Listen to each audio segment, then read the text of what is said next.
Selamat pagi Bu Setia dan teman-teman. Kami dari kelompok 4 akan mempresentasikan mengenai chapter 4, yaitu Job Analysis and Talent Management Process. Adapun anggota kelompok kami, yang pertama itu saya sendiri, Asti Sastria dengan NIM 2018-70216.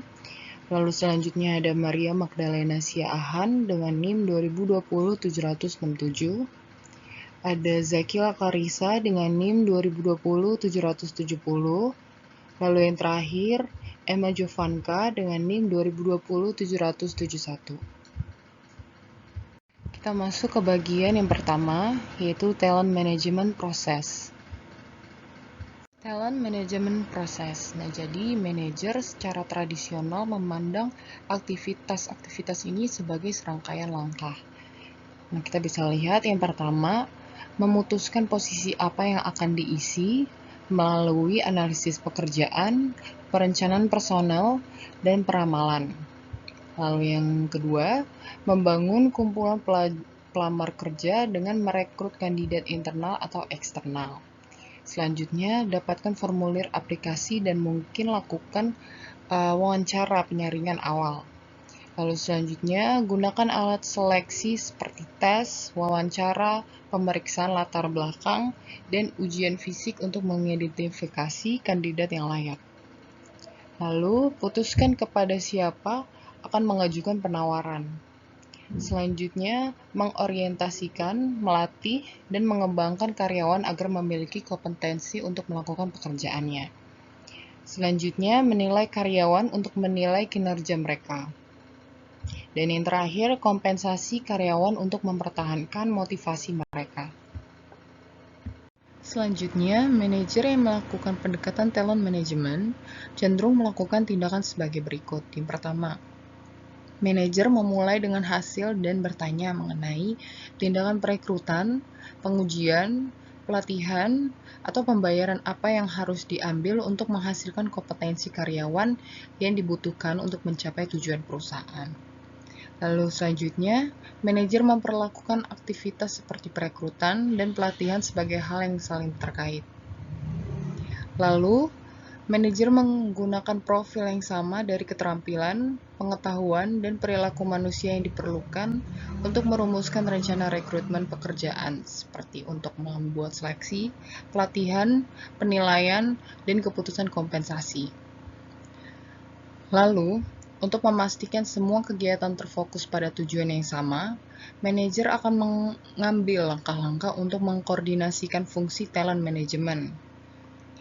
Melakukannya seringkali melibatkan penggunaan perangkat lunak talent management. Nah, selanjutnya talent management software. Nah, jadi pengusaha menggunakan perangkat lunak talent management untuk membantu memastikan bahwa kegiatan talent management ditujukan secara terkoordinasi untuk mencapai tujuan SDM perusahaan. Nah, misalnya Oracle mengatakan bahwa rangkaian talent management membantu manajer untuk merekrut talent terbaik, lalu juga memberikan evaluasi kinerja tenaga kerja secara real time. Nah, contoh selanjutnya juga solusi manajemen talent Silk Road Technology, yaitu adanya pelacakan pelamar, orientasi, manajemen kinerja, dan dukungan kompensasi. Nah, ini tuh akan membantu manajer untuk merekrut, mengelola, dan mempertahankan karyawan terbaik. Nah, selanjutnya kita masuk ke bagian 2, yaitu the basics of job analysis.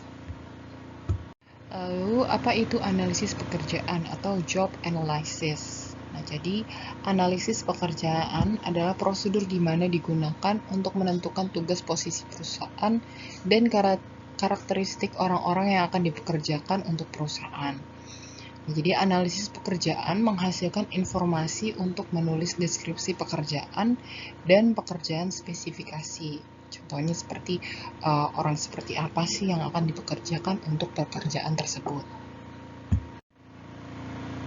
Selanjutnya, spesialis sumber daya manusia biasanya akan mengumpulkan satu atau lebih jenis informasi berikut melalui analisis pekerjaan. Yang pertama, aktivitas kerja. Ya, jadi ini merupakan informasi tentang aktivitas pekerjaan yang sebenarnya, kayak membersihkan, menjual, mengajar, atau juga melukis. Nah, daftar-daftar ini juga dapat mencakup bagaimana, mengapa, dan kapan pekerja melakukan setiap aktivitas. Lalu yang kedua, perilaku manusia. Nah, ini informasi tentang perilaku manusia yang dibutuhkan pekerjaan, seperti merasakan, berkomunikasi, mengangkat beban, atau berjalan jarak jauh. Lalu yang ketiga, mesin, perkakas, peralatan, dan alat bantu kerja. Ini informasi mengenai alat yang digunakan, bahan yang diproses, pengetahuan yang ditangani atau diterapkan, seperti keuangan atau juga hukum. Lalu juga ada layanan yang diberikan, seperti konseling atau perbaikan. Lalu selanjutnya ada standar kinerja. Nah, ini merupakan informasi tentang standar kinerja pekerjaan. Contohnya dalam hal kuantitas atau tingkat kualitas untuk setiap tugas pekerjaan. Selanjutnya, konteks pekerjaan. Nah, ini merupakan informasi tentang hal-hal seperti kondisi kerja fisik, jadwal kerja, insentif, dan bisa juga jumlah orang yang biasanya berinteraksi dengan karyawan. Lalu yang terakhir, persyaratan manusia. Nah, ini merupakan informasi seperti pengetahuan atau keterampilan dan juga atribut pribadi yang diperlukan. Nah, seperti bakat, kepribadian, minat, pendidikan, pelatihan. Selanjutnya kita masuk ke bagian penggunaan informasi analisis pekerjaan. Yang pertama itu perekrutan dan seleksi. Ini merupakan informasi tentang tugas apa yang dibutuhkan oleh pekerjaan tersebut dan karakteristik manusia apa yang diperlukan untuk melakukan tugas tersebut. Nah, ini akan membantu manajer memutuskan orang seperti apa yang akan direkrut dan dipekerjakan. Selanjutnya, kepatuhan IIO. Nah, ini tuh mengetahui tugas pekerjaan diperlukan untuk menentukan seperti apakah tes, seleksi itu merupakan alat prediksi yang valid untuk keberhasilan pekerjaan. Lalu selanjutnya penilaian kinerja. Nah, ini sebuah penilaian kerja membandingkan kinerja aktual karyawan dari tugasnya dengan standar kinerja pekerjaan. Nah, manajer menggunakan analisis pekerjaan untuk mempelajari apa tugas dan standar. Selanjutnya, kompensasi. Nah, kompensasi ini seperti gaji atau bonus gitu. Nah, kompensasi biasanya tergantung pada keterampilan dan tingkat pendidikan yang dibutuhkan pekerjaan, bahaya keselamatan, tingkat tanggung jawab, dan sebagainya. Lalu ada juga pelatihan. Nah, ini deskripsi pekerjaan mencantumkan tugas khusus pekerjaan dan keterampilan yang diperlukan. Nah, dengan demikian menunjukkan dengan tepat pelatihan apa yang dibutuhkan pekerjaan tersebut. Selanjutnya kita masuk ke bagian melakukan analisis jabatan. Jadi, ada 6 langkah dalam melakukan analisis jabatan terhadap suatu pekerjaan. Yang pertama itu identifikasi penggunaan. Nah, ini identifikasi penggunaan informasi yang akan diletakkan karena ini menentukan bagaimana kita mengumpulkan informasi. Nah, ada pun beberapa teknik pengumpulan data seperti mewawancarai karyawan atau juga kuesioner. Nah, kedua hal ini akan digunakan untuk membandingkan pekerjaan untuk tujuan kompensasi. Langkah kedua, tinjau informasi latar belakang yang relevan tentang pekerjaan, seperti bagian organisasi dan bagian proses. Nah, penting untuk memahami konteks pekerjaan. Misalnya, bagian organisasi menunjukkan pembagian kerja di seluruh organisasi, dan di mana pekerjaan itu cocok di organisasi secara keseluruhan. Nah, bagian proses memberikan gambaran rinci tentang alur kerja. Nah, lalu analisis alur kerja meninjau bagian organisasi, bagian proses, dan deskripsi pekerjaan. Nah, ini akan membantu manajer mengidentifikasi apa tugas dan tuntutan pekerjaan sekarang. Nah, analisis alur kerja ini adalah studi terperinci tentang aliran pekerjaan dari pekerjaan ke pekerjaan gitu, dalam satu proses kerja yang dapat diidentifikasi. Nah, analisis dapat menyebabkan perubahan atau rekayasa ulang pekerjaan. Nah, rekayasa ulang proses bisnis itu adalah analisis alur kerja yang menyebabkan rekayasa ulang operasi pemrosesan klaim. Nah, jadi ini berarti mendesain ulang proses bisnis. Dan biasanya dengan menggabungkan langkah-langkah sehingga tim multifungsi kecil seringkali menggunakan teknologi informasi dan melakukan pekerjaan yang sebelumnya dilakukan oleh serangkaian departemen. Nah, pendekatan rekayasa ulang dasar ini tuh untuk mengidentifikasi proses bisnis yang akan didesain ulang.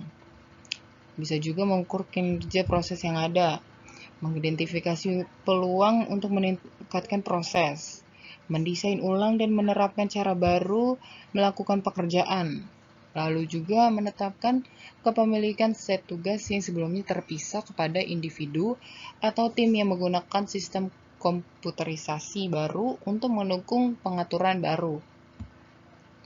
Lalu dari langkah-langkah ini ada perancangan ulang pekerjaan.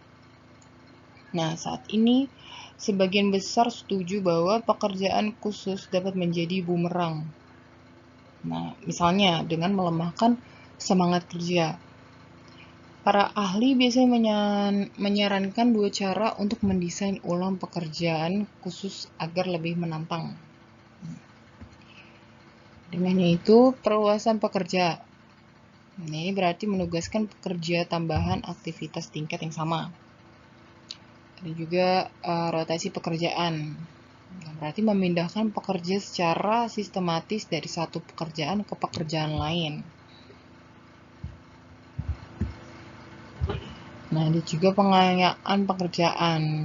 Jadi pengayaan pekerjaan ini berarti mendesain ulang pekerjaan dengan cara yang meningkatkan peluang bagi pekerja untuk mengalami perasaan tanggung jawab, pencapaian, pertumbuhan, dan pengakuan. Nah, jadi ini tuh dilakukan dengan memberdayakan pekerja. Misalnya dengan memberi pekerja keterampilan dan wewenang untuk memeriksa pekerjaan. Selanjutnya akan dijelaskan oleh teman saya. Nama saya Maria Magdalena Siahan dengan nomor NIM 2020-767. Saya akan melanjutkan langkah yang ketiga, yaitu memilih posisi yang mewakili. Proses pemilihan posisi jabatan untuk dianalisis sangat penting, agar manajer bisa langsung menganalisis pada divisi yang dipilih. Langkah keempat yaitu menganalisis pekerjaan. Analisis pekerjaan menjelaskan secara singkat proses analisis pekerjaan dan peran peserta dalam proses ini. Langkah kelima ada verifikasi analisis pekerjaan informasi. Hal ini dilakukan dengan pekerja yang melakukan pekerjaan dan dengan supervisor langsungnya. Langkah keenam mengembangkan deskripsi dan spesifikasi pekerjaan. Deskripsi pekerjaan mencantumkan tugas, aktivitas dan tanggung jawab pekerjaan, serta fitur-fitur pentingnya seperti kondisi kerja. Kita masuk ke bagian ketiga yaitu Method of Collection Job Analysis Information. Aturan dasar pengumpulan informasi analisis pekerjaan adalah penggunaan yang paling sesuai dengan tujuan. Jadi wawancara mungkin yang terbaik untuk membuat daftar tugas pekerjaan.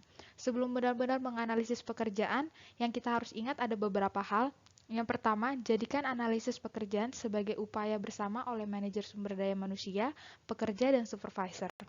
Yang kedua, pastikan pertanyaan dan prosesnya jelas bagi karyawan. Yang ketiga, gunakan beberapa metode analisis pekerjaan. Wawancara di sini bertujuan untuk mendapatkan informasi tentang keterampilan berkomunikasi sosial, keterampilan intelektual, keterampilan emosional, dan kreativitas calon karyawan. Jadi yang pertama di sini ada identifikasi penggunaan informasi. Pertanyaan-pertanyaan wawancara yang umum. Yang pertama ada apa pekerjaan yang sedang dilakukan, apa sebenarnya tugas utama dari posisi Anda, apa persyaratan pendidikan, pengalaman, dan keterampilan Anda. Yang kedua ada wawancara terstruktur. Banyak manajer menggunakan kuesioner untuk memadu wawancara, mencakup pertanyaan mengenai hal-hal seperti tujuan umum pekerjaan, tanggung jawab pengawasan, tugas pekerjaan, pengalaman, dan keterampilan yang dibutuhkan.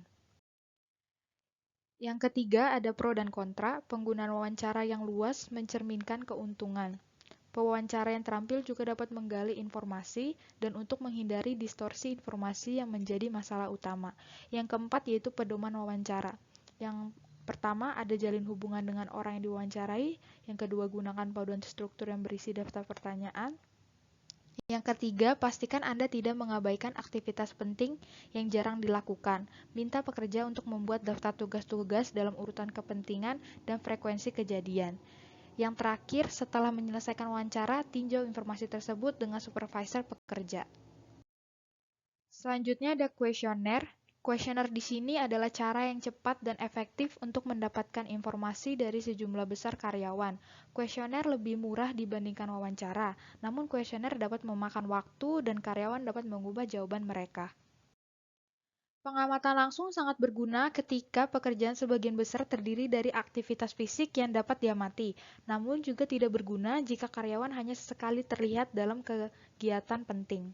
Manajer sering menggunakan observasi langsung dan wawancara bersama. Salah satu pendekatannya adalah dengan mengamati pekerja di tempat kerja selama siklus kerja yang lengkap. Buku harian pelaksana. Cara lain ini mirip dengan teknik kuesioner, yaitu karyawan pelaksana tugas diminta memberikan informasi. Yang membedakannya adalah metode logs ini menggunakan informasi yang berasal dari hasil pencatatan yang disimpan dan dikumpulkan sendiri oleh karyawan pelaksana tugas. Selanjutnya di sini ada teknik analisis pekerjaan kuantitatif. Yang pertama ada kuesioner analisis posisi. Kuesioner analisis posisi adalah alat analisis pekerjaan kuantitatif yang sangat populer. Terdiri dari kuesioner yang berisi 194 item, masing-masing mewakili elemen dasar yang mungkin berperan dalam pekerjaan. Yang kedua ada prosedur departemen tenaga kerja. Metode ini menggunakan seperangkat aktivitas standar yang disebut fungsi pekerja untuk menggambarkan apa yang harus dilakukan pekerja sehubungan dengan data, orang, dan benda. Selanjutnya, metode analisis pekerjaan online. Departemen Sumber Daya Manusia umumnya mendistribusikan kuesioner analisis pekerjaan standar kepada karyawan yang dibayar secara geografis secara online, dengan instruksi untuk melengkapi formulir dan mengembalikannya pada tanggal tertentu. Formulir ini meminta karyawan melengkapi formulir analisis pekerjaan online terstruktur sebagai berikut. Pertama, formulir online mencantumkan serangkaian aktivitas kerja dari daftar aktivitas kerja Departemen Tenaga Kerja ONET. Selanjutnya, formulir mengarahkan karyawan untuk memilih aktivitas kerja yang penting bagi pekerjaan mereka. Kemudian, formulir meminta mereka untuk membuat daftar tugas sebenarnya dari pekerjaan mereka yang sesuai dengan setiap aktivitas kerja yang dipilih. Selanjutnya kita akan masuk ke bagian 4 yaitu Writing Job Description yang akan dilanjutkan oleh teman saya. Nama saya Zakila Clarissa Nuryanto dengan NIM 2020-770. Saya akan melanjutkan presentasi ini. Sekarang kita membahas tentang Writing Job Descriptions atau deskripsi pekerjaan. Hal ini sebenarnya adalah hal yang terpenting dari analisis pekerjaan. Jadi, deskripsi pekerjaan itu adalah pernyataan tertulis tentang apa yang sebenarnya dilakukan pekerja, bagaimana dia melakukannya, dan apa kondisi pekerjaan ini. Sebenarnya tidak ada format standar untuk menulis deskripsi pekerjaan, namun sebagian besar deskripsi berisi bagian yang mencakup. Yang pertama ada identifikasi pekerjaan, ringkasan pekerjaan, tanggung jawab dan tugas, wewenang pemegang jabatan, standar kinerja, kondisi kerja, dan spesifikasi. Nah, bagian pertama yang akan kita bahas dari isi job description itu adalah job identification. Bagian identifikasi pekerjaan berisi beberapa jenis informasi. Jabatan pekerjaan menentukan nama pekerjaan seperti petugas pengendalian persediaan. The Fair Labor Standards Act atau FLSA mengidentifikasi pekerjaan sebagai bebas atau tidak bebas. Bagian ini juga dapat mencakup jabatan supervisor dan informasi mengenai gaji dan atau skala gaji. Yang selanjutnya ada job summary, menggambarkan isi dari pekerjaan seperti kegiatan dan tugas yang harus dilakukan. Tugas utama, tugas sekunder, dan tugas lainnya harus dijelaskan secara rinci di sini. Nyatakan dalam ringkasan bahwa karyawan diharapkan untuk melaksanakan tugasnya secara efisien, penuh perhatian, dan hati-hati. Selanjutnya ada tanggung jawab dan tugas. Ini adalah inti dari deskripsi pekerjaan ya. Ini harus menyajikan daftar tanggung jawab dan tugas pekerjaan. Tugas umum untuk pekerjaan lain mungkin termasuk membuat posting yang akurat ke hutang, mempertahankan varian harga pembelian yang menguntungkan, dan memperbaiki alat dan perlengkapan lini produksi. Bagian ini juga dapat menentukan batas wewenang pemegang pekerjaan. Contohnya nih ya, misalnya pemegang pekerjaan mungkin memiliki wewenang untuk menyetujui permintaan pembelian hingga $5.000, memberikan cuti, mendisiplinkan personel departemen, dan lain-lain. Selanjutnya adalah standar kinerja dan kondisi kerja. Bagian standar kinerja ini mencantumkan standar yang dapat diharapkan perusahaan untuk dicapai oleh karyawan untuk setiap tugas dan tanggung jawab utamanya. Salah satu cara untuk menetapkan standar adalah dengan menyelesaikan pernyataan, "Saya akan sepenuhnya puas dengan pekerjaan Anda bila titik-titik." Kalimat ini diselesaikan untuk setiap tugas. Harus menghasilkan seperangkat standar kinerja yang dapat digunakan. Selanjutnya kita akan membahas tentang ONET. Jadi, ONET ini adalah jaringan informasi pekerjaan online Departemen Tenaga Amerika Serikat. ONET memungkinkan siapa saja untuk melihat karakteristik paling penting dari berbagai pekerjaan, serta pengalaman, pendidikan, dan pengetahuan yang diperlukan untuk melakukan setiap pekerjaan dengan baik. ONET mencantumkan tugas khusus yang terkait dengan berbagai pekerjaan. Nah, ONET ini juga mencantumkan keterampilan, termasuk keterampilan dasar yang bahkan seperti membaca dan menulis juga dimasukkan. Keterampilan berproses seperti berpikir kritis, dan keterampilan yang dapat dialihkan seperti persuasi dan negosiasi. Selanjutnya kita akan membahas langkah-langkah menggunakan ONET. Jadi yang pertama ini ada tinjau rencana Anda. Jadi idealnya pekerjaan yang kamu butuhkan itu harus mengalir dari rencana departemen atau perusahaan kamu gitu. Nah, yang langkah kedua ini kembangkan bagan organisasi. Jadi mulailah dengan organisasi seperti sekarang, kemudian buat bagan yang menunjukkan tampilan yang kamu inginkan dalam 1 atau 2 tahun gitu. Yang langkah ketiga, gunakan kuesioner analisis pekerjaan. Jadi kita bisa mengumpulkan informasi tentang tugas masing-masing pekerjaan dari kuesioner analisis pekerjaan ini. Lalu yang langkah keempat, dapatkan tugas pekerjaan dari ONET. Yang kelima, buat daftar persyaratan manusia pekerjaan dari ONET. Yang keenam, yang terakhir, menyelesaikan deskripsi pekerjaan. Sekarang kita lanjut ke writing job specifications. Pertama, ada specifications for trained versus untrained personnel. Spesifikasi pekerjaan cenderung berfokus pada faktor-faktor seperti masa kerja sebelumnya, kualitas pelatihan yang relevan, dan kinerja pekerjaan sebelumnya. Masalahnya akan lebih kompleks ketika mengisi pekerjaan dengan orang-orang yang tidak terlatih. Perlu adanya penentuan kualitas seperti ciri fisik, kepribadian, minat, atau keterampilan sensorik. Perusahaan akan mengidentifikasi persyaratan pekerjaan, baik melalui subjektif, pendekatan penilaian, atau melalui analisis statistik, atau bahkan keduanya gitu. Selanjutnya ada spesifikasi berdasarkan penilaian. Bagaimana seseorang membuat educated guesses, yaitu dengan mudah meninjau tugas pekerjaan tersebut dan menyimpulkan apa sifat dan keterampilan manusia yang dibutuhkan pekerjaan tersebut. Onet online adalah pilihan lain. Daftar pekerjaan di sana termasuk daftar pendidikan, pengalaman, dan keterampilan yang dibutuhkan.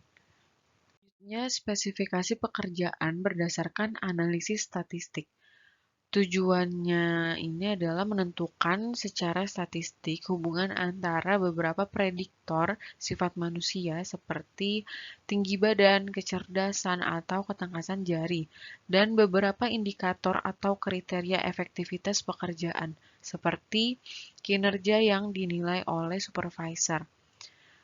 Prosedur dasarnya adalah validasi prediktif.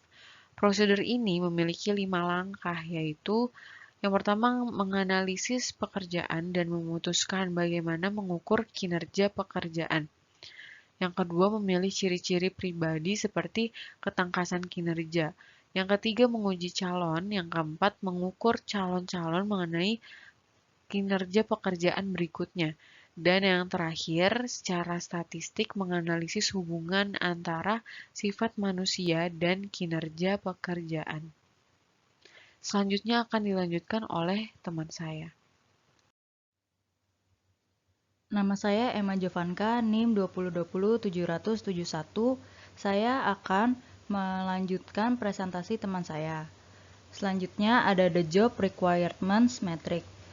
The Job Requirements Matrix adalah deskripsi yang lebih lengkap tentang apa yang dilakukan pekerja dan bagaimana serta mengapa dia melakukannya. Kemudian menjelaskan tujuan setiap tugas dan pengetahuan, keterampilan, kemampuan, dan karakteristik lain yang dibutuhkan setiap tugas. Meskipun sebagian besar pemberi kerja menggunakan deskripsi dan spesifikasi pekerjaan untuk merangkum tugas dan tanggung jawab pekerjaan mereka, The Job Requirements Matrix juga populer. Tipikal matriks ini mencantumkan informasi dalam 5 kolom berikut. Kolom 1, masing-masing dari 4 atau 5 tugas pekerjaan utama. Kolom 2, pernyataan tugas untuk tugas utama yang terkait dengan setiap tugas pekerjaan utama. Kolom 3, kepentingan relatif dari setiap tugas pekerjaan utama. Kolom 4, waktu yang dihabiskan untuk setiap tugas pekerjaan utama. Kolom 5, pengetahuan, keterampilan, kemampuan, dan sifat manusia lainnya yang terkait dengan tugas pokok masing-masing.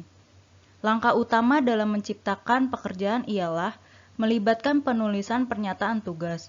Setiap pernyataan tugas menjelaskan apa yang dilakukan pekerja pada setiap tugas pekerjaan utama yang terpisah dan bagaimana pekerja melakukannya. Selanjutnya, Employee Engagement Guide for Managers. Manajer tidak boleh mengabaikan saat menulis spesifikasi pekerjaan. Perilaku di tempat kerja yang diinginkan yang berlaku untuk hampir semua pekerjaan tetapi mungkin tidak muncul secara normal melalui analisis pekerjaan. Perusahaan konsultan sumber daya manusia Development Dimension International melakukan penelitian terhadap 3.800 karyawan dan mengidentifikasi beberapa karakteristik pribadi yang tampaknya memprediksi kemungkinan seseorang akan terlibat. Ciri-ciri ini termasuk kemampuan beradaptasi, hasrat untuk bekerja, kedewasaan emosional, disposisi positif, advokasi diri, dan orientasi pencapaian. Saran yang masuk akal adalah mencari orang yang sudah memiliki catatan keberadaan karyawan yang terlibat, karena perilaku masa lalu seringkali merupakan prediktor terbaik dari perilaku masa depan. Using competencies models. Banyak orang masih menganggap pekerjaan sebagai serangkaian tugas khusus yang dilakukan seseorang untuk mendapatkan bayaran. Tetapi konsep pekerjaan sedang berubah. Perusahaan saat ini terus meratakan hierarki mereka, menekan manajer dan membiarkan pekerja yang tersisa dengan lebih banyak pekerjaan yang harus dilakukan. Dalam situasi seperti ini, mengandalkan daftar tugas pekerjaan yang merinci hal-hal tertentu yang Anda harapkan dilakukan oleh pekerja seringkali tidak praktis. Oleh karena itu, banyak pemberi kerja menggunakan pendekatan analisis pekerjaan yang berbeda. Dengan membuat daftar tugas pekerjaan, mereka membuat daftar dalam model kompetensi, pengetahuan, keterampilan dan pengalaman yang dibutuhkan seseorang untuk melakukan pekerjaan itu. Dalam menciptakan model kompetensi untuk manajer SDM, Society for Human Resource Management menggambarkan kompetensi sebagai kelompok atribut yang sangat saling terkait yang memunculkan perilaku yang dibutuhkan seseorang untuk melakukan pekerjaan tertentu secara efektif. Model atau profil kompetensi kemudian menjadi pedoman untuk merekrut, memilih, melatih, mengevaluasi, dan mengembangkan karyawan untuk setiap pekerjaan. Dengan kata lain, manajer merekrut karyawan baru menggunakan tes yang mengukur daftar kompetensi profil, melatih karyawan dengan kursus yang mengembangkan kompetensi ini, dan menilai kinerja dengan menilai kompetensi pekerjaan. Cara menulis pernyataan kompetensi. Proses untuk mengidentifikasi kompetensi yang dibutuhkan pekerjaan mirip dengan analisis pekerjaan tradisional. Dengan demikian, Anda dapat mewawancarai pemegang jabatan pekerjaan dan bertanya tentang tanggung jawab dan aktivitas pekerjaan serta keterampilan dan pengetahuan yang diperlukan. Tujuan Anda adalah untuk menyelesaikan pernyataan, yaitu untuk melakukan pekerjaan ini dengan kompeten, karyawan harus mampu. Saat menyelesaikan pernyataan itu, kita dapat gunakan pengetahuan tentang pekerjaan untuk menjawab itu, atau wawasan pekerja atau supervisor, atau gunakan informasi dari sumber seperti ONET. Kemudian untuk setiap kompetensi, tuliskan pernyataan kompetensi. Pernyataan kompetensi yang baik mencakup 3 elemen. Pertama adalah nama dan deskripsi singkat kompetensi. Yang kedua adalah deskripsi perilaku yang dapat diamati yang mewakili kemahiran dalam kompetensi. Yang ketiga adalah tingkat kemahiran. Application Case The Chili Burger Joint. Pada awal tahun 2012, Steve Varela membuka Chili Burger Joint di United Kingdom, dan saat itu CBJ sangatlah terkenal dan orang pun berbondong-bondong datang ke CBJ untuk mencicipi burger khas mereka tersebut. Dan mereka berhasil sukses di tahun pertama. Namun pada akhir tahun kedua, CBJ mengalami penurunan pendapatan sebesar 30%. Hal itu terjadi karena, yang pertama, layanan pelanggan yang buruk di toko. Kedua, pelanggan seringkali ditangani oleh karyawan yang tidak profesional dengan sikap ceroboh. Ketiga, karyawan tidak puas hampir tidak menyapa pelanggan mereka dan terlihat kesal ketika pelanggan menuntut perubahan dalam pesanan mereka. Selain itu, meja seringkali dibiarkan kotor untuk pelanggan berikutnya, dan selama waktu puncak, beberapa karyawan yang tidak terlatih memasak kentang goreng terlalu lama. Karena hal itu terjadi, Steve memutuskan untuk bertemu dengan manajer tokonya. Manajer toko mengeluh bahwa tidak ada uraian tugas bagi karyawan untuk memahami persyaratan mereka secara akurat, dan masalah ini semakin memperumit upaya perekrutan dan pelatihan. Kemudian, Steve bergegas untuk memperbaiki situasi dengan beralih ke konsultan HR. Konsultan tersebut mengatakan bahwa deskripsi pekerjaan sangat dibutuhkan dan bahwa Steve perlu mempekerjakan seorang analisis pekerjaan untuk tugas ini.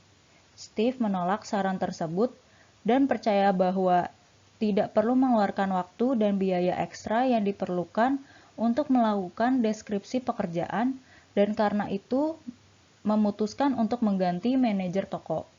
Namun, pendapatan toko terus merosot tajam.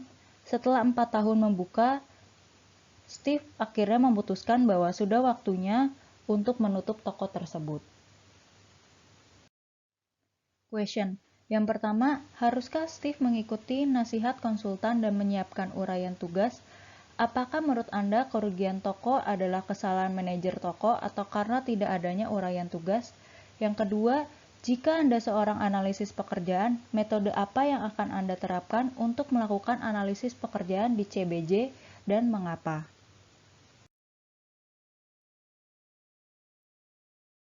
Jawaban untuk pertanyaan pertama, menurut kelompok kami, Steve seharusnya mengikuti nasihat atau saran dari konsultan tersebut, karena hal terpenting dari analisis pekerjaan adalah job description. Job description adalah pernyataan tertulis tentang apa yang sebenarnya dilakukan oleh pekerja, bagaimana dia melakukannya, dan bagaimana kondisi kerja pekerjaan itu. Anda menggunakan informasi ini untuk menulis spesifikasi pekerjaan dengan mencantumkan pengetahuan, kemampuan, dan keterampilan yang dibutuhkan untuk melakukan pekerjaan dengan memuaskan. Dengan pengertian sederhananya, job description atau uraian pekerjaan adalah tugas, tanggung jawab, serta wewenang yang akan dipegang pada sebuah pekerjaan. Penyusunan job description ini sangat penting, terutama untuk menghindarkan terjadinya perbedaan pengertian sehingga dapat menghindari pekerjaan rangkap, serta untuk mengetahui batas-batas tanggung jawab dan wewenang masing-masing jabatan. Dalam kasus ini, para pegawai CBJ harus mengetahui uraian pekerjaan mereka agar mereka dapat bekerja dengan tanggung jawab dan maksimal. Menurut kami, kerugian toko sebesar 30% tersebut merupakan kesalahan dari kekosongan job description yang membuat karyawan tidak bertanggung jawab dan melakukan pekerjaan yang membuat restoran CBJ kehilangan customer-nya. Jawaban untuk pertanyaan kedua. Terdapat dua metode yang mungkin akan berhasil dalam kasus ini, yaitu yang pertama, metode wawancara. Metode ini membantu seseorang analisis untuk mengetahui apa yang sebenarnya dipikirkan karyawan tentang pekerjaannya sendiri dan tanggung jawab yang terlibat di dalamnya. Ini melibatkan analisis pekerjaan oleh karyawan sendiri untuk menghasilkan umpan balik yang jujur dan benar atau mengumpulkan data asli. Pertanyaan yang diajukan selama wawancara harus diputuskan dengan cermat. Untuk menghindari kesalahan, selalu baik untuk melakukan lebih dari satu orang untuk mendapatkan kumpulan tanggapan. Kemudian dapat digeneralisasi dan digunakan untuk seluruh kelompok. Yang kedua, metode observasi. Seorang analisis pekerjaan mengamati seorang karyawan dan mencatat semua tugas yang dilakukan dan tidak dilakukan, memenuhi dan tidak memenuhi tanggung jawab dan tugas, metode, cara, dan keterampilan yang digunakan oleh dia untuk melakukan berbagai tugas dan mental atau emosionalnya, serta kemampuan untuk menangani tantangan dan risiko. Metode khusus ini mencakup 3 teknik, yaitu pengamatan langsung, analisis metode kerja, dan teknik insiden kritis. Metode pertama termasuk pengamatan langsung dan pencatatan perilaku karyawan dalam situasi yang berbeda. Yang kedua melibatkan studi tentang waktu dan gerak dan secara khusus digunakan untuk pekerja jalur perakitan atau pabrik. Yang ketiga adalah tentang mengidentifikasi perilaku kerja yang menghasilkan kinerja. Sekian dari kelompok kami, kurang lebihnya mohon maaf. Terima kasih.